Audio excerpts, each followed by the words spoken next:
So people have to we all need help whenever we're when you're politicianing, right? Like you need help, you need support. Yeah. You have sponsors and stuff, right? Correct. There's a lot of speculation and talk. Like one of your primary sponsors is a guy, Peter Thiel, right? Yeah. And he's in the tech world. Yeah. And I never met him, Sure. But there's a lot of these tech kind of lords, like technology has grown so much in the past 20 years that it controls a lot of our environment and our life, right? It does. What do you owe somebody if you do, if you get into office, if somebody donates a lot of money to your campaign? Like, how does that relationship work after that? I think the attitude is you don't owe them anything. And I think if you take the attitude of you owe somebody something, then you're fundamentally not going to do the job that you were meant to do. I mean, this is tough, right? Because so take my Senate race. First time I ever ran for office was 2022. I ran for the Ohio Senate race. I won. You did? That race, yeah. Fuck yeah. Thank you. That's good. Yeah. If I hadn't won, I wouldn't be sitting here. Oh, okay. Yeah. Yeah. Because then I became yeah. the vice president nominee, Right, and now I I'm get here. that. So I basically have I've run My two bad. campaigns in my life. The first one, the Senate campaign, cost $45 million. The second one, presidential campaign, I think that we spent like $1.2 billion. Okay. So it costs a lot of money. Well, the president obviously is the leader of the campaign, but the total campaign. Got it. So it costs a lot of money to run for office, Yeah. and you got to go and raise money. Yeah. But I think that if your attitude is, I owe something, these people gave me money, then you're going to end up being corrupted. And you've got to kind of take the attitude of, they're supporting me because they agree with me. And obviously, you have conversations with them. Like you mentioned Peter Thiel. I see a lot of crazy stuff on the internet about Peter Thiel.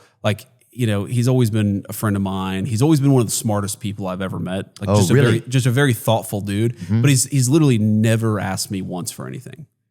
So he just believed in you? He believed in me. He agreed with me on a lot of issues. I mean, he definitely has said, hey, I don't agree with you on this, but he's never said, I don't agree with you on this, therefore you should vote differently or act differently. But it's to be honest with you, it's one of the risks of our system. Now, if you think about it, right? Because if you are a super ambitious dude or girl and you really want to run for office, you got to be able to separate yourself from that donor pressure. And think about it, if you're going to a fundraiser, okay? Everybody's going to go to fundraisers in politics.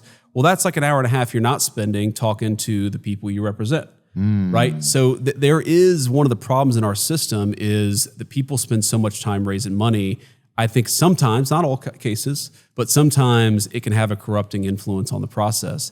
Now, I was talking to a buddy of mine actually about this because his argument is, he's like a political consultant. He's a political hack, but a good dude. He said, our system is better though, because in some places they have publicly financed campaigns.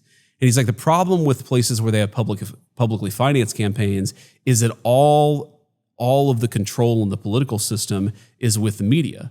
Because if you raise money, most of what you're spending your money on is TV, radio advertisements. It's reaching voters.